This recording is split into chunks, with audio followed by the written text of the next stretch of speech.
Pour conclure, nous allons vous prouver si le Coran vient bien de Dieu. Car comme il a été dit, si celui-ci provient de Dieu, il doit contenir des miracles. Et si vous lisez le Coran, vous verrez qu'il contient des informations qui ne pouvaient être connues à l'époque, c'est-à-dire il y a 1400 ans. Mohammed était un homme qui vivait en plein milieu du désert d'Arabie, là où la technologie n'existait pas. À cette époque, il n'y avait pas d'électricité, aucun appareil électronique, rien de tout ça. Les gens vivent de la terre, se déplacent en chameau. Personne n'avait inventé ou même pu imaginer les choses telles que les sondes, les scanners, les satellites, etc. Et pourtant, dans le Coran, nous pouvons lire « Sous l'eau, il y a des endroits où il y a de l'eau douce et de l'eau salée. Et entre les deux se trouve une barrière invisible qui empêche les deux eaux de se compénétrer.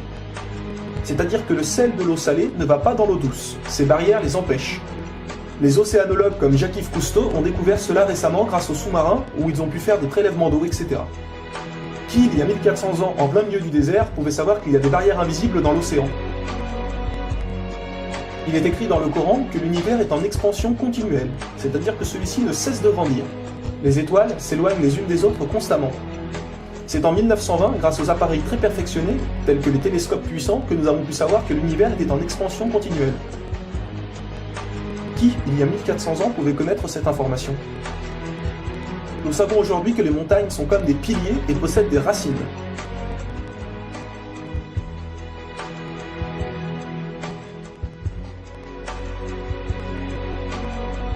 Sans les montagnes, il y aurait très fréquemment des tremblements de terre.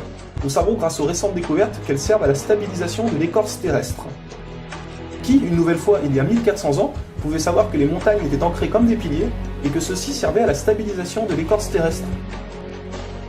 Il est écrit dans le Coran que Dieu a créé les 7 cieux et la terre par le même nombre, c'est-à-dire 7. Nous connaissons aujourd'hui, grâce aux sondes qui vont sous terre, que la planète possède 7 couches terrestres.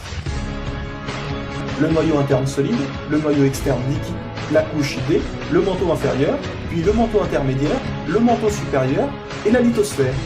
Qui, il y a 1400 ans en plein milieu du désert, pouvait savoir que la Terre possédait 7 couches? Il était impossible de connaître cela sans la technologie récente. Il est aussi mentionné que les plantes ont des sexes, mâles et femelles. La découverte de la sexualité des plantes fut réalisée par Rudolf Jacob Comnenarius entre 1660 et 1720.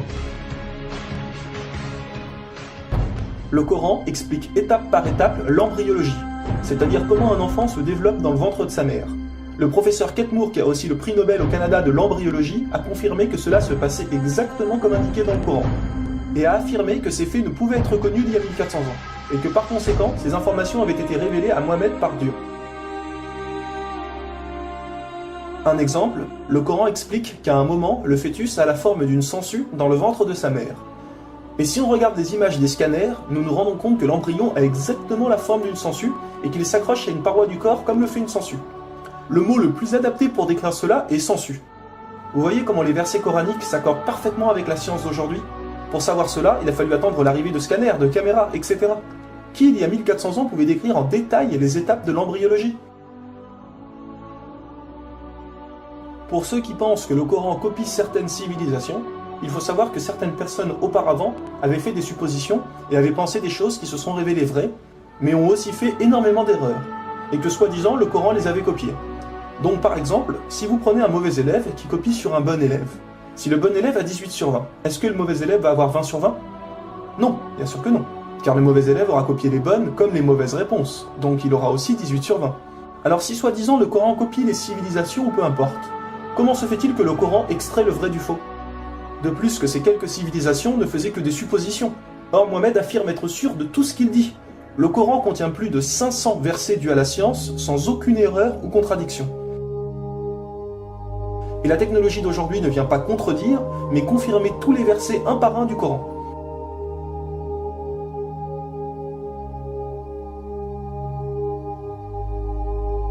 Il est écrit dans le Coran que les fourmis parlent. Nous l'avons confirmé en 2009 grâce aux appareils auditifs puissants. Un homme ne peut entendre ces bruits à l'oreille nue comme ça. Nous savons aujourd'hui que dans la plupart des pays, il est interdit d'avorter au bout de 3 à 4 mois. Car après 4 mois, la science explique que le bébé commence à vivre, et que cela donc est considéré comme un crime. En islam, il est dit que Dieu insuffle l'âme dans le corps du bébé au bout de 120 jours, donc 4 mois. Comme par hasard au même moment que quand la science démontre que c'est à cette période que la vie du fœtus commence. Pour savoir que la vie du bébé commence à 4 mois, il a fallu attendre une nouvelle fois l'arrivée de scanners, IRM, caméras miniatures, etc. Qui, il y a 1400 ans, pouvait savoir que le bébé commençait à vivre au bout de 4 mois? Nous savons qu'au début du monde, il y avait seulement une nébuleuse primaire, compactée en une seule masse et qui a explosé, ce que nous appelons aujourd'hui le Big Bang. Le déroulement du Big Bang est pourtant écrit dans le Coran. Le Big Bang a été découvert au XXe siècle, alors que le Coran a été écrit au 7e siècle. Le Coran affirme que ce sont les abeilles femelles qui ramassent le pollen des fleurs. Pourquoi le Coran ne parle que des femelles et non des mâles? Eh bien la science a découvert récemment qu'effectivement les femelles possédaient des organes que les mâles n'ont pas, et ceux-ci ne peuvent pas collecter le pollen des plantes. Encore et toujours, qui pouvait savoir il y a 1400 ans que les mâles n'ont pas les organes nécessaires pour le prélèvement du pollen? Il y a longtemps, les gens pensaient que la Terre était plate. Ce n'est qu'en 1577 que Francis Drake fait le tour de la planète et prouve que celle-ci est ronde. Le Coran, environ 1000 ans plus tôt, affirme que la Terre est ronde, mais ne s'arrête pas à ça.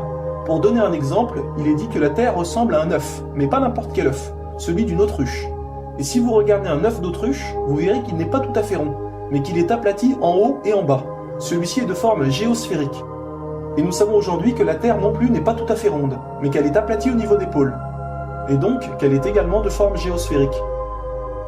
Qui, il y a 1400 ans, pouvait savoir que la planète Terre était géosphérique? Il a fallu attendre les satellites pour sortir de la Terre pour se rendre compte de cela. Soyons honnêtes, qui, il y a plus d'un millénaire, pouvait faire toutes ces affirmations, sans aucune technologie? Rendez-vous compte, à cette époque-là?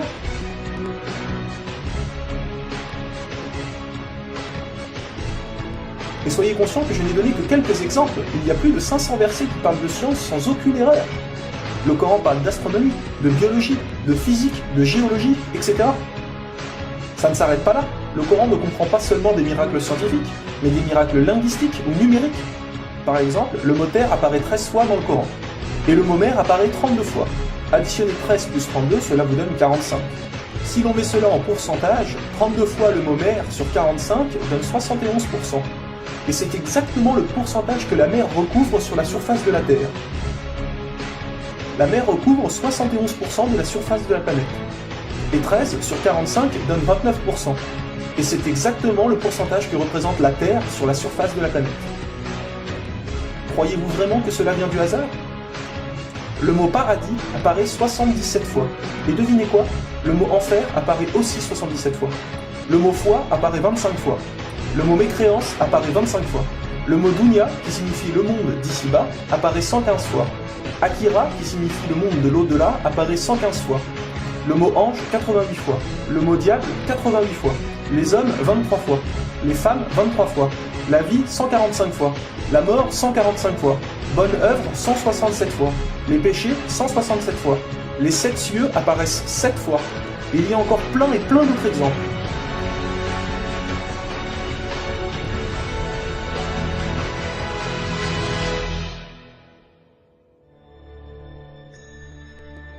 Le Coran est d'une beauté incomparable. Dans la langue originale, c'est-à-dire en arabe, environ la moitié du Coran rime.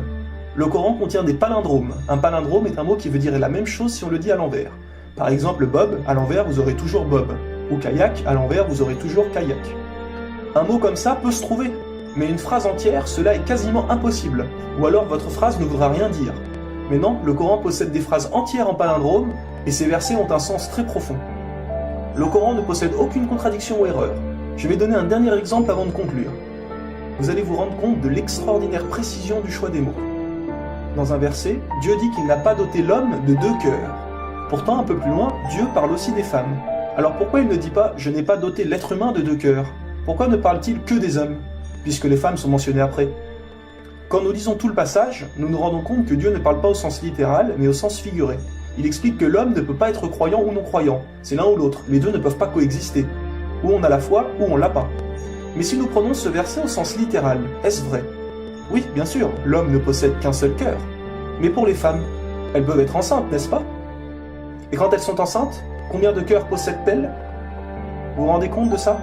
Si Dieu avait mis l'être humain au lieu du mot homme, un petit malin aurait pu dire « Hé, il y a une contradiction ! Si on prend cette phrase au sens littéral, la femme peut avoir 2 cœurs quand elle est enceinte. » Mais non, même au sens littéral, cette critique est impossible. Que ce soit au sens littéral ou figuré, le Coran est inattaquable. Rendez-vous compte de la précision des mots. Il y a encore plein d'autres choses, mais cela prendrait énormément de temps de tout mentionner. Si cela vous intéresse, il existe de nombreuses conférences réalisées par des savants qui ont été filmées et qu'on peut trouver sur internet, telles que la parole divine de Nouman Ali Khan. Vous avez bien la preuve que le Coran ne peut que venir de Dieu et non d'un être humain. Comment se fait-il que la technologie d'aujourd'hui, la plus développée qui soit, ne puisse créer un seul animal ou plante? Ce que Dieu a créé, nous sommes incapables de le réaliser. Tout ce que nous construisons ne sont rien en réalité face à la nature. Dieu dit dans le Coran, pour ceux qui recherchent des preuves, regardez autour de vous, regardez la nature, l'être humain, l'eau, le soleil. Il y a là des preuves pour ceux qui réfléchissent.